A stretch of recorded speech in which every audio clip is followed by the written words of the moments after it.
Do you sometimes wish God had a cell phone, email, maybe even a Twitter account? All of us experience times of fear, confusion, disappointment, maybe even times of despair when we wish God would just tell us what to do.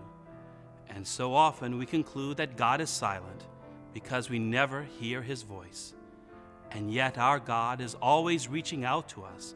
He is always calling out to us and speaking to us, just not in the ways we would hope and expect Him to do.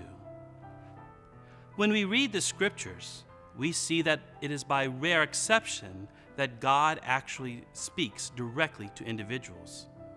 Instead, God uses mediators to speak to us. He used the angel Gabriel who visited Mary. He used a donkey to speak to Balaam. He spoke to Abraham and Sarah through a trinity of visitors.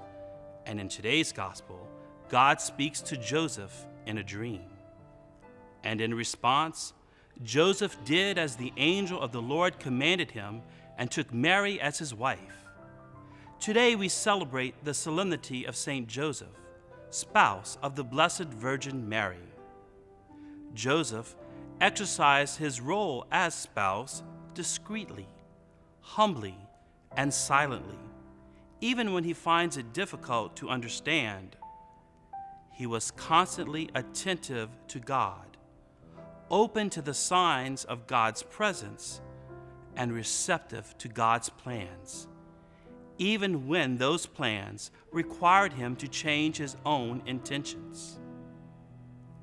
Pope Francis says that because Joseph listened to God's voice and was guided by His will, he is all the more sensitive to the persons entrusted to his safekeeping. He can look at things realistically. He is in touch with his surroundings. He can make truly wise decisions. God may not have a cell phone, an email address, or a Twitter account, but He is speaking to each one of us through the wants and desires of our hearts, through our church and her ministers, through the various mediators or angels we encounter in life.